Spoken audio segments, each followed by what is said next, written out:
ഇനി ഒരാഴ്ച, വെറും ഒരാഴ്ച മാത്രമേ ഉള്ളൂ നിങ്ങളുടെ കേരള ലോ എൻട്രൻസ് എക്സാമിനേഷന് വേണ്ടി പ്രിപ്പയർ ചെയ്യുന്ന കുട്ടികൾക്ക് എല്ലാവർക്കും നിങ്ങളുടെ പ്രിപ്പറേഷൻ സ്ട്രോങ് ആക്കാൻ വേണ്ടി മാക്സിമം എഫേർട്ട് ഇട്ട് പഠിക്കുക. ഈ 1 വീക്ക് നിങ്ങൾക്കിത് ക്രാക്ക് ചെയ്യാനായിട്ട് സാധിക്കും.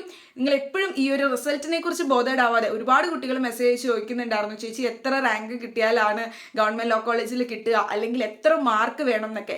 നിങ്ങൾക്കറിയാം പുതിയ പാറ്റേൺ വന്നിരിക്കുകയാണ്. Question pattern 120 questions ആണുള്ളൂ.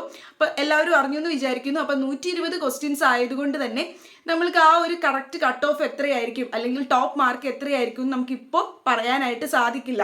കാരണം നമ്മൾക്ക് കഴിഞ്ഞ വർഷങ്ങളിൽ വന്നിരിക്കുന്ന ആ ഒരു മാർക്കിൻ്റെ ഇതനുസരിച്ചിട്ടാണ് ഞാനൊരു വീഡിയോ ചെയ്തിരുന്നത്. 5 ഇയർ LLBക്കും 3 ഇയർ LLBക്കും ഇത്ര റാങ്ക് വന്നാൽ ഓരോ കാറ്റഗറിയിലുള്ളവർക്ക് കോളേജുകളിൽ അഡ്മിഷൻ കിട്ടും. ഏതൊക്കെ കോളേജിലാണ് അഡ്മിഷൻ കിട്ടുക റാങ്കിൻ്റെ അടിസ്ഥാനത്തിൽ, റിസർവേഷൻ ബേസിലും എന്നൊക്കെ പറഞ്ഞൊരു വീഡിയോ ചെയ്തിട്ടുണ്ടായിരുന്നു. പക്ഷേ ഇപ്പോൾ പുതിയ ആ ഒരു ക്വസ്റ്റ്യൻ പാറ്റേൺ വെച്ചിട്ട് നമുക്ക് എക്സാം എഴുതിയ കുട്ടികൾ എത്രയാണ്, അവർക്ക് എക്സാം ടഫായിരുന്നോ, അതോടൊപ്പം തന്നെ എങ്ങനെയായിരുന്നു ടോപ്പ് റാങ്ക് കിട്ടിയ കുട്ടിയുടെ മാർക്ക്, ഇതൊക്കെ വെച്ചിട്ടേ നമ്മൾക്ക് ബാക്കി എങ്ങനെയാണ് നിങ്ങൾക്ക് കോളേജിൽ എത്ര മാർക്ക് കിട്ടിയാൽ കോളേജ് അഡ്മിഷൻ കിട്ടും, നിങ്ങളുടെ റിസർവേഷൻ എങ്ങനെ ഇത് ആപ്ലിക്കബിൾ ആകും എന്നൊക്കെ പറയാനായിട്ട് സാധിക്കുള്ളൂ. അപ്പോൾ ഇപ്പോൾ നിങ്ങൾ ചെയ്യേണ്ടത് നിങ്ങളുടെ പ്രിപ്പറേഷൻ സ്ട്രോങ് ആക്കുക, നല്ല രീതിയിൽ പഠിക്കുക, നിങ്ങളുടെ മാക്സിമം എഫേർട്ട് ഇടുക.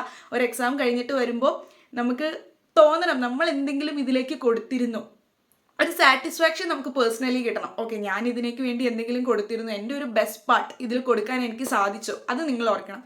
റിസൾട്ടിനെ കുറിച്ച് നിങ്ങൾ ബോധേഡാവേണ്ട. റിസൾട്ടൊക്കെ 1 മന്തിനുള്ളിൽ തന്നെ വരുമെന്നാണ് പറഞ്ഞിരിക്കുന്നത്. അപ്പം നിങ്ങൾ ആ ഒരു റിസൾട്ട് വരുമ്പോൾ വരട്ടെ, അത് നമ്മൾ റിസൾട്ടിനെ ഫേസ് ചെയ്യാനായിട്ട് നമ്മൾ അന്നേരം തയ്യാറാകാം. പക്ഷെ ഇപ്പോൾ നമ്മൾക്ക് എന്താ വേണ്ടതെന്ന് വെച്ചാൽ നമ്മൾ നമ്മുടെ ബെസ്റ്റ് പാർട്ട് കൊടുക്കാം. നിങ്ങൾ നിങ്ങളുടെ ബെസ്റ്റ് പാർട്ട് കൊടുത്ത് ആ എക്സാമിനേഷൻ എഴുതുക. ഓക്കെ, ഇനിയിപ്പോൾ 1 വീക്കല്ലേ ഉള്ളൂ, ഈ 1 വീക്കിൽ പഠിച്ച് എന്ത് ക്രാക്ക് ചെയ്യാനാണ്, അടുത്ത വർഷം ക്രാക്ക് ചെയ്യാം എന്നൊക്കെ വിചാരിക്കുന്നവരുണ്ട് എങ്കിൽ, 1-2 പേരൊക്കെ ആരെങ്കിലുമൊക്കെ കാണും അങ്ങനെ വിചാരിക്കണേ. അപ്പം അങ്ങനെ വിചാരിക്കുന്നവരുണ്ട് എങ്കിലും നിങ്ങൾ ആ രീതിയിൽ ചിന്തിക്കാതെ 1 വീക്ക് നിങ്ങളുടെ ബെസ്റ്റ് കൊടുക്കുക. അപ്പോൾ നിങ്ങൾക്ക് ആ എക്സാം എഴുതുമ്പോൾ നിങ്ങൾക്കൊരു സാറ്റിസ്ഫാക്ഷൻ കിട്ടും. ഞാൻ അങ്ങനെയാണ്, എനിക്കൊരു എക്സാം എഴുതുമ്പോൾ ഇവൻ അത് ക്രാക്ക് ചെയ്യാൻ പറ്റിയാലും ഇല്ലെങ്കിലും ഒക്കെ നമ്മുടെ ബെസ്റ്റ് പാർട്ട് അതിൽ കൊടുക്കാൻ പറ്റുമോ എന്നുള്ളൊരു സാറ്റിസ്ഫാക്ഷൻ എങ്കിലും കിട്ടും. ഓക്കെ, ഞാൻ പഠിച്ചിട്ടാട്ടോ വന്നത്, എനിക്ക് ഇത്രയെങ്കിലും എഴുതാൻ പറ്റി, എക്സാം ടഫോ ഈസിയോ അതെന്തെങ്കിലും ആവട്ടെ, നിങ്ങൾ നിങ്ങളുടെ ബെസ്റ്റ് പാർട്ട് കൊടുത്ത് പഠിക്കുക. അപ്പോൾ ഇനിയുള്ള 1 വീക്ക് നിങ്ങൾ നല്ല രീതിയിൽ പ്രിപ്പയർ ചെയ്യുക. വീഡിയോസൊക്കെ ഇട്ടിരിക്കുന്നതൊക്കെ കാണുക, കണ്ടു പഠിക്കുക, നിങ്ങൾ ക്വസ്റ്റ്യൻസ് പ്രാക്ടീസ് ചെയ്യുക. അതോടൊപ്പം തന്നെ ഇപ്പോൾ വന്നത് നിങ്ങൾക്ക് മെമ്മോയെ സംബന്ധിച്ച് കുറച്ച് പേർക്ക് വീണ്ടും ഡൗട്ട് ചോദിച്ചിട്ടുണ്ടായിരുന്നു. ഈ മെമ്മോ സംബന്ധിച്ച് നമ്മളൊരു വീഡിയോ ഇട്ടിട്ടുണ്ടായിരുന്നു ആ വന്ന സമയത്ത് തന്നെ. അപ്പം മെമ്മോയിൽ തമ്മിൽ ഒരു ക്ലാരിഫിക്കേഷൻ പറയാനായിട്ടുള്ളത്, മെമ്മോ സംബന്ധിച്ചൊരു ക്ലാരിഫിക്കേഷൻ, നിങ്ങൾക്ക് ആർക്കെങ്കിലും ഈ പറയുന്ന കാൻഡിഡേറ്റ് പോർട്ടൽ ഓപ്പൺ ചെയ്ത് നോക്കുമ്പോൾ എന്തെങ്കിലും മെമ്മോ അവിടെ വന്ന് കിടപ്പുണ്ടെങ്കിൽ മാത്രമാണ് നിങ്ങൾക്ക് അവിടെ ഡിഫക്റ്റ് ഉള്ളത്.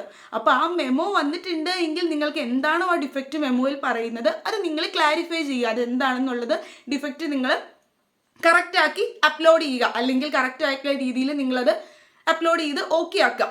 അപ്പോൾ അതാണ് നിങ്ങൾ ചെയ്യേണ്ടത്. ഇനി മെമ്മോ വരാത്തവർ ടെൻഷൻ ആവണ്ട. നിങ്ങൾക്ക് മെമ്മോ വന്നില്ല, നിങ്ങളുടെ പേരും ഡീറ്റെയിൽസും അല്ലെങ്കിൽ എന്താണോ നിങ്ങളുടെ പേര്, നിങ്ങളുടെ ആ ഒരു ഇമെയിൽ ID, അതുപോലെ date of birth, photo, signature ഇത്ര മാത്രമേ ഉള്ളൂ എങ്കിൽ നിങ്ങളുടെ ആ ഒരു ആപ്ലിക്കേഷൻ വെരിഫൈഡ് ആണ്, അതിലൊരു ഡിഫക്റ്റ് ഇല്ല എന്നാണ്. ഡിഫക്റ്റ് ഉണ്ട് എങ്കിൽ മാത്രം നിങ്ങളത് ഓക്കെ ആക്കുക. മെമ്മോയിൽ എന്താണ് ഡിഫക്റ്റ് പറഞ്ഞിരിക്കുന്നത് അത് ആ പറഞ്ഞ രീതിയിൽ നിങ്ങൾ റെക്ടിഫൈ ചെയ്ത് കറക്റ്റായിട്ട് അപ്ലോഡ് ചെയ്യുക. അപ്പോൾ അതാണ് വേണ്ടത്. മെമ്മോ വരാത്തവർ പേടിക്കേണ്ട, മെമ്മോ വന്നിട്ട് ഡിഫക്റ്റ് വന്നവരും പേടിക്കേണ്ട, അത് ക്ലിയർ ആയിട്ട് അപ്ലോഡ് ചെയ്താൽ മതി.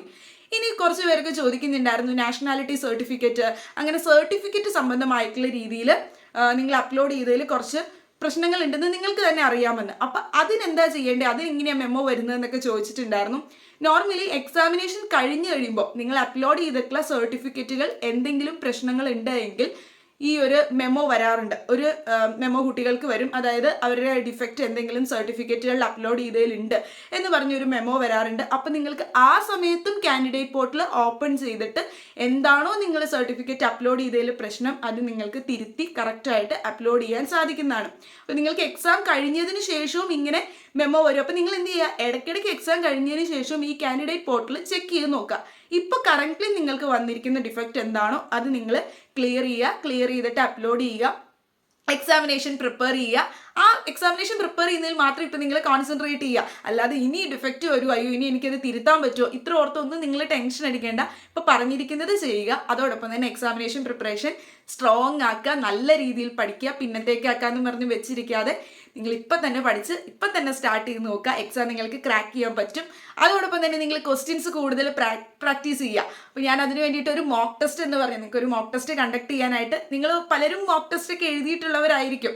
കാരണം ഇപ്പോൾ 1-2 മോക്ക് ടെസ്റ്റുകളൊക്കെ ഓൾ കേരള മോക്ക് ടെസ്റ്റുകളൊക്കെ നടന്നു കഴിഞ്ഞു. അപ്പോൾ നിങ്ങൾ അതിൽ ഏതെങ്കിലുമൊക്കെ അറ്റൻഡ് ചെയ്തിട്ടുണ്ടാവും. പക്ഷേ എത്രത്തോളം അറ്റൻഡ് ചെയ്യുന്നോ നിങ്ങൾക്ക് ക്വസ്റ്റ്യൻസ് ഫെമിലിയർ ആവാൻ അത്രത്തോളം നല്ലതാണ്. അപ്പോൾ നിങ്ങൾക്ക് ഒരു ഓൾ കേരള ഒരു മോക്ക് ടെസ്റ്റിനെ കണ്ടക്ട് ചെയ്യാനായിട്ട് ഞാനൊരു ലിങ്ക് ഇട്ടിട്ടുണ്ടായിരുന്നു. അപ്പോൾ ആ ലിങ്ക് സ്കാൻ കോഡാണ് ഇട്ടിരുന്നത് കമ്മ്യൂണിറ്റി പോസ്റ്റിൽ. ആ സ്കാൻ കോഡ് സ്കാൻ ചെയ്ത് കഴിഞ്ഞാൽ നിങ്ങൾ നേരെ ആ വാട്സപ്പ് ഗ്രൂപ്പിലേക്കാണ് പോകുന്നത്. വാട്സപ്പ് ഗ്രൂപ്പിൽ നിങ്ങൾക്ക് ലിങ്ക് വരുന്നതായിരിക്കും. ഇന്നായിരുന്നു ആ ഒരു മോക്ക് ടെസ്റ്റ് കണ്ടക്ട് ചെയ്യുന്ന. ടൈം കഴിഞ്ഞിട്ടില്ല, ആരും പേടിക്കേണ്ട. 10 മണി തൊട്ട് morning 10 AM to night 10 PM വരെയാണ് മോക്ക് ടെസ്റ്റ്. അപ്പോൾ ഇനി ആരെങ്കിലും മോക്ക് ടെസ്റ്റ് എഴുതാനായിട്ട് ആ ഒരു വാട്സപ്പ് ഗ്രൂപ്പിൽ ജോയിൻ ചെയ്യാത്തവരാണ്, അല്ലെങ്കിൽ മോക്ക് ടെസ്റ്റ് എഴുതാൻ താല്പര്യപ്പെടുന്നവരാണ് എങ്കിൽ എല്ലാവരും എഴുതണം എന്ന് തന്നെയാണ് പറയുള്ളൂ. അപ്പോൾ നിങ്ങൾ എഴുതി നോക്കുക മാക്സിമം. നിങ്ങൾക്ക് എത്രയാണ്, എങ്ങനെയൊക്കെ നിങ്ങൾക്ക് അറ്റൻഡ് ചെയ്യാൻ പറ്റുന്നുണ്ടോ എന്ന് അറിയാൻ പറ്റും. അപ്പോൾ നിങ്ങൾ ആ ഒരു മോക്ക് ടെസ്റ്റ് അറ്റൻഡ് ചെയ്യുക. ഇനി ആരെങ്കിലും ജോയിൻ ചെയ്യാൻ പറ്റാത്തവരാണെങ്കിൽ, 1-2 കുട്ടികളൊക്കെ എന്നോട് ജോയിൻ ചെയ്യാൻ പറ്റുന്നില്ല എന്ന് പറഞ്ഞിരുന്നു. പക്ഷേ ഓൾമോസ്റ്റ് കുറേ കുട്ടികൾ ജോയിൻ ചെയ്തിട്ടുണ്ട്. അപ്പോൾ നിങ്ങൾക്ക് ജോയിൻ ചെയ്യാൻ പറ്റുന്നില്ല എങ്കിൽ ഞാൻ ഈ ഒരു ലിങ്ക് ഡിസ്ക്രിപ്ഷൻ ബോക്സിൽ ഇട്ടേക്കാം. വാട്സപ്പ് ഗ്രൂപ്പിൻ്റെ ലിങ്ക് ഇടാം, മോക്ക് ടെസ്റ്റിൻ്റെ ലിങ്ക് ഇടാം. അപ്പോൾ നിങ്ങൾക്ക് ഡയറക്റ്റ് ആയിട്ട് മോക്ക് ടെസ്റ്റ് ലിങ്ക് എടുത്ത് ഓപ്പൺ ചെയ്ത് നിങ്ങളുടെ ലോഗിൻ ID കൊടുത്ത് നിങ്ങൾ അല്ലെങ്കിൽ പേര് ഡീറ്റെയിൽസ് കൊടുത്ത് നിങ്ങൾക്ക് അത് ചെയ്യാൻ സാധിക്കുന്നതാണ്. അതല്ല എങ്കിൽ നിങ്ങൾ ആ വാട്സപ്പ് ഗ്രൂപ്പിൽ ജോയിൻ ചെയ്താലും നിങ്ങൾക്ക് മോക്ക് ടെസ്റ്റിൻ്റെ ലിങ്ക് കിട്ടുന്നതായിരിക്കും. അപ്പോൾ നിങ്ങൾ മോക്ക് ടെസ്റ്റ് അറ്റൻഡ് ചെയ്യുക. 10 PM വരെ ഉണ്ട്. അപ്പോൾ നിങ്ങൾ 10 മണിക്കുള്ളിൽ നിങ്ങൾ അറ്റൻഡ് ചെയ്താൽ മതി. ഈ മറ്റൊരു ഡൗട്ട് എല്ലാവർക്കും ഉള്ളത്, എക്സാം സെൻറ്റർ എവിടെയായിരിക്കും, എവിടെ വെച്ചാണ് ചേച്ചി എക്സാം നടത്തുന്നത്, എവിടെയാണ് എക്സാം സെൻറ്റർ, ഞങ്ങൾക്ക് എറണാകുളം ജില്ലയിൽ എവിടെ സെൻറ്റർ കിട്ടും, ട്രിവാൻഡ്രത്ത് എവിടെ സെൻറ്റർ കിട്ടും, ഇതൊക്കെയാണ് കുട്ടികളുടെ ഡൗട്ട്. ഇതൊന്നും ഓർത്ത് നിങ്ങൾ പേടിക്കേണ്ട. നിങ്ങളുടെ ഏത് ഡിസ്ട്രിക്റ്റിലാണ് വെച്ചിരിക്കുന്നത്, പൊതുവേ ഈ ഫസ്റ്റ് ഓപ്ഷൻ വെക്കുന്ന ഡിസ്ട്രിക്റ്റിൽ തന്നെ നിങ്ങൾക്ക് കിട്ടാറുണ്ട്. ആ ഡിസ്ട്രിക്റ്റിലെ ഏതെങ്കിലും കോളേജസിലായിരിക്കും നിങ്ങൾക്ക് നടത്തുന്നത്. കാരണം അതിൻ്റെ കമ്പ്യൂട്ടർ സൗകര്യങ്ങളും കാര്യങ്ങളൊക്കെ ഉള്ള ഏതെങ്കിലും കോളേജിലായിരിക്കും. സെൻറ്റർ ഏതാണെന്ന് വ്യക്തമായിട്ട് നിങ്ങൾക്ക് ഹാൾ ടിക്കറ്റിൽ പറഞ്ഞിട്ടുണ്ടാകും. ഇനി ഹാൾ ടിക്കറ്റ് എവിടെയാണ് വരുന്നത്, മെയിൽ വരികയാണോ എന്നൊക്കെ സംശയമുള്ളവരാണ് എങ്കിൽ ഹാൾ ടിക്കറ്റ് നമ്മൾക്ക് വന്നു കഴിയുമ്പോഴേക്കും കാൻഡിഡേറ്റ് പോർട്ടൽ ഓപ്പൺ ചെയ്യുമ്പോൾ നിങ്ങൾ പ്രോസ്പെക്ടസ്, നോട്ടിഫിക്കേഷൻ ഇങ്ങനെ ഓരോന്നും കാണുന്നില്ലേ, അപ്പോൾ അതിൻ്റെ അകത്ത് ഹാൾ ടിക്കറ്റ് എന്ന് കാണും. അപ്പോൾ ഹാൾ ടിക്കറ്റ് നിങ്ങൾ ക്ലിക്ക് ചെയ്ത് കഴിയുമ്പോൾ നിങ്ങളുടെ കാൻഡിഡേറ്റ് പോർട്ടൽ നിങ്ങളുടെ നമ്പർ എത്രയാണോ അത് അടിച്ചു നോക്കുമ്പോൾ നിങ്ങൾക്ക് ഹാൾ ടിക്കറ്റ് ഡൗൺലോഡ് ചെയ്യാനൊരു ഓപ്ഷൻ കാണും. നിങ്ങൾക്ക് അങ്ങനെ ഡൗൺലോഡ് ചെയ്ത് പ്രിൻ്റ് എടുത്ത് വെക്കാവുന്നതാണ്. ആ ഹാൾ ടിക്കറ്റുമായിട്ടാണ് നിങ്ങൾ എക്സാമിനേഷന് പോകേണ്ടത്. ഇത് നിങ്ങൾക്ക് ഓൾറെഡി അറിയാവുന്ന കാര്യമാണ്. അപ്പോൾ ഹാൾ ടിക്കറ്റിൽ ഉണ്ടാകും നിങ്ങളുടെ എക്സാം സെൻറ്റർ എവിടെയാണ്, എന്തൊക്കെയാണ് എക്സാമിന് കൊണ്ടുപോകാൻ പറ്റുന്നത്, ഇങ്ങനെയുള്ള കാര്യങ്ങളൊക്കെ. അപ്പോൾ അതോർത്തൊന്നും നിങ്ങൾ പേടിക്കേണ്ട. നാളെ മുതൽ ഹാൾ ടിക്കറ്റ് വരും എന്നാണ് സൈറ്റിൽ പറഞ്ഞിട്ടുള്ളത്. ഓഗസ്റ്റ് 12 തൊട്ട്.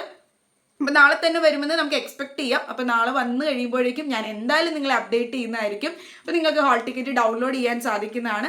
സിയുടെ വെബ്സൈറ്റ് വഴിയായിട്ട് ഡൗൺലോഡ് ചെയ്ത് അത് പ്രിൻ്റ് എടുത്ത് വെക്കുക. അതിൻ്റെ അകത്ത് ഉണ്ടാകും നിങ്ങളുടെ എക്സാമിനേഷൻ സെൻറ്റർ എവിടെയാണ് തുടങ്ങിയ കാര്യങ്ങൾ. നല്ല രീതിയിൽ പ്രിപ്പയർ ചെയ്യുക, നല്ല രീതിയിൽ പഠിക്കുക. ഞാൻ മാക്സിമം വീഡിയോസ് ചെയ്ത് നിങ്ങളെ ഹെൽപ്പ് ചെയ്യുന്നതായിരിക്കും. കുറച്ച് തിരക്കുകൾ കാര്യങ്ങളുള്ളതുകൊണ്ടാണ്. എന്നാലും എന്നെക്കൊണ്ട് പറ്റുന്ന രീതിയിൽ നിങ്ങളെ ഹെൽപ്പ് ചെയ്യാനായിട്ട് ഞാൻ പറ്റുന്ന രീതിയിൽ ശ്രമിക്കുന്നതായിരിക്കും. All the best. എല്ലാവരും നല്ല രീതിയിൽ പ്രിപ്പയർ ചെയ്യുക. എന്തെങ്കിലും ഡൗട്ട്സ് ഉണ്ടെങ്കിൽ ഇൻസ്റ്റാഗ്രാം ID നിങ്ങൾക്ക് എല്ലാവർക്കും അറിയാം, ലെക്ചേഴ്സ് ഓൺ ലോ എന്നാണ്. അതല്ല ഇൻസ്റ്റാഗ്രാം ID ഞാൻ കൊടുക്കാം. അതല്ല എങ്കിൽ നിങ്ങൾക്ക് വാട്സപ്പ് ത്രൂ എന്നെ കോൺടാക്ട് ചെയ്യാവുന്നതാണ്. കുറച്ച് കുട്ടികളൊക്കെ അങ്ങനെ കോൺടാക്ട് ചെയ്യുന്നുണ്ടായിരുന്നു. അപ്പോൾ വാട്സപ്പ് ചിലപ്പോൾ കോൾ ചെയ്യുമ്പോഴൊക്കെ എപ്പോഴും കിട്ടിയില്ല എന്ന് വരും. ഇനി അതല്ല എങ്കിൽ എനിക്ക് ഇൻസ്റ്റാഗ്രാമിൽ മെസ്സേജ് അയച്ചിട്ടോളൂ. കുറച്ച് ലേറ്റ് ആയപ്പോലും ഞാൻ എന്തായാലും റിപ്ലൈ തരുന്നതായിരിക്കും. മാക്സിമം എല്ലാവർക്കും ഞാൻ റിപ്ലൈ തരാറുണ്ട്. എന്നെ വിളിക്കുന്ന കുട്ടികൾക്കൊക്കെ അറിയാം. അപ്പോൾ നിങ്ങൾ ഒട്ടും ടെൻഷൻ അടിക്കേണ്ട. നിങ്ങളുടെ പ്രിപ്പറേഷൻ സ്ട്രോങ് ആക്കുക. All the best.